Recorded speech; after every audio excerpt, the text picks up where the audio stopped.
everybody, and welcome to another book Blabber video. And today I'm going to be reviewing Shadowland by Alison Noel, which is the third book in the Immortal series.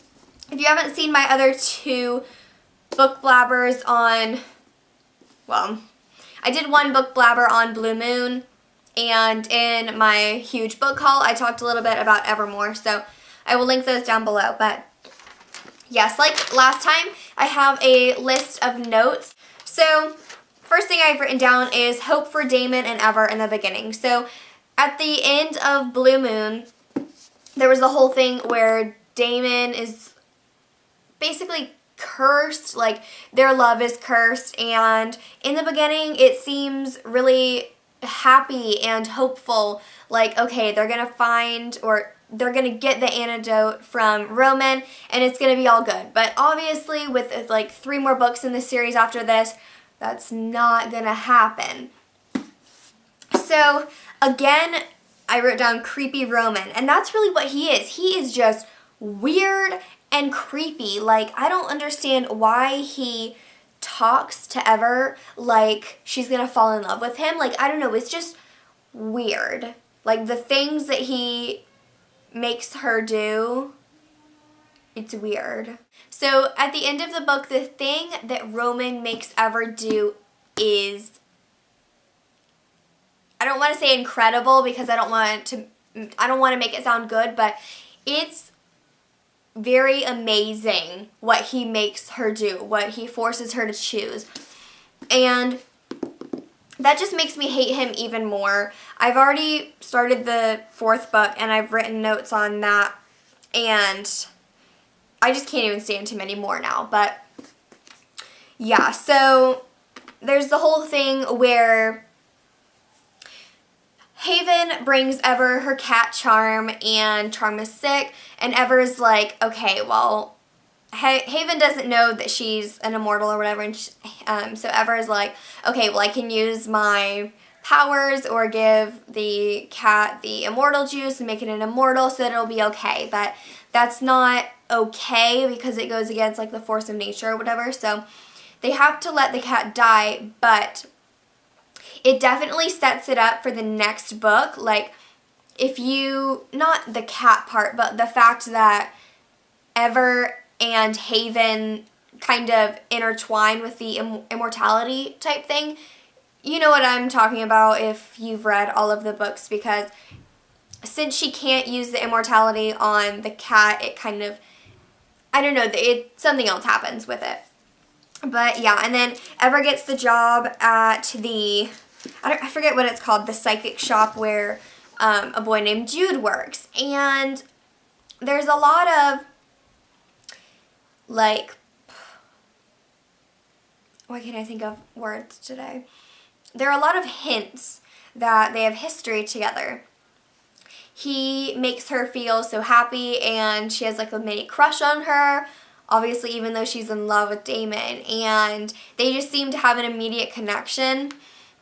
And towards the middle-ish end, Damon brings her to Summerland and shows her this painting, and it's a painting of her by a previous version of Jude. So she finds out that while Damon is trying to get her, she was trying to be with a form of Jude.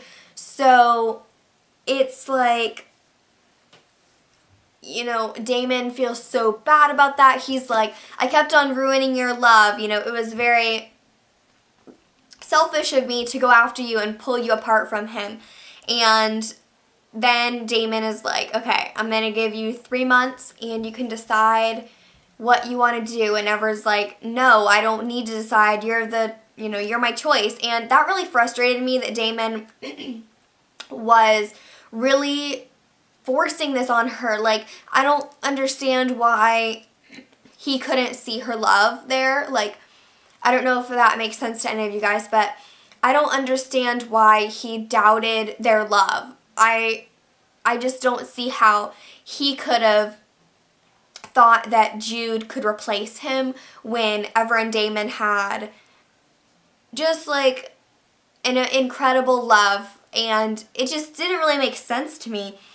And another huge part that is kind of like a side little thing is that the twins get stuck in the real world and can't go back to Summerland. So Romy and Rain get stuck, and Ever and Damon are kind of trying to help them get back, but they don't really know if they're gonna send them back or if they're gonna end up staying in like the world or Earth or whatever.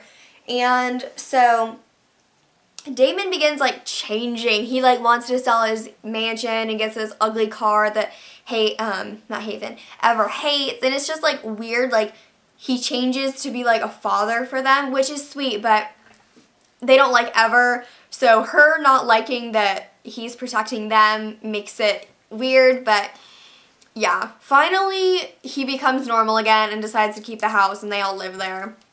So yeah, that's just like a little aside. Another little part is that Sabine, I don't know, her aunt, and then Mr. Muniz, I don't know, whatever. But they begin dating, and she comes over, or he comes over one day, and he's like, Ever, why are you at her house? And she's like, I live here. She's my aunt. And they're like, oh, okay. And he's like a completely different person, and if you've read the books, you know that Ever has had these visions of Sabine marrying or being with someone from her building, like a new person at her building.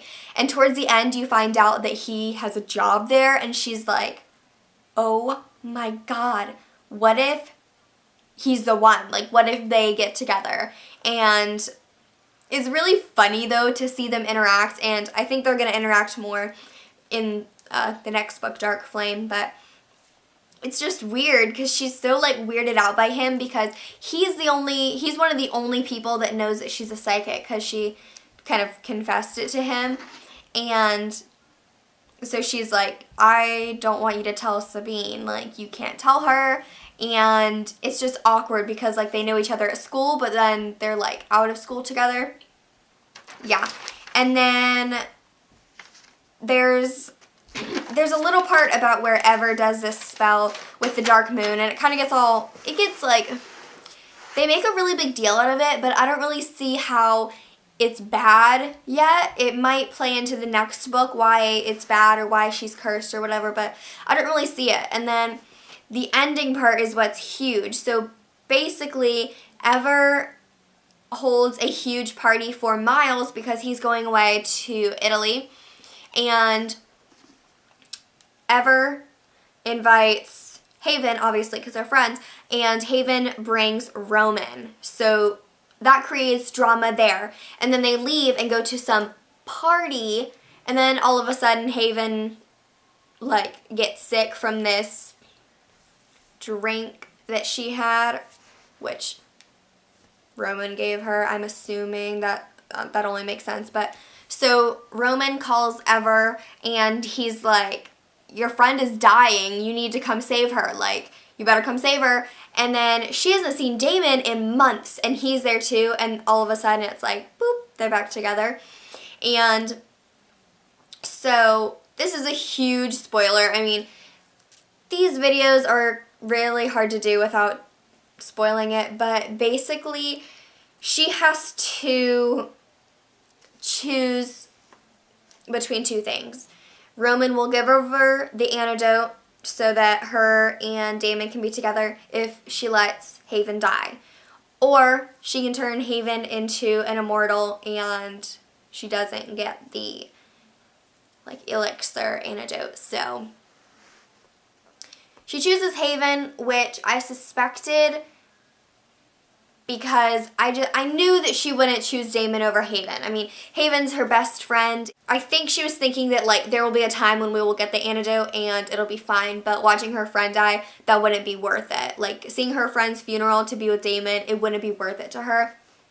And you see that more in the fourth book, but yeah, so I hope you guys enjoyed this video. I know it was super random. I'm sorry for that. Like, going through it, I kind of felt like it was a little off, but I don't know. I hope you all enjoyed it anyway. And yeah, I will see you guys later.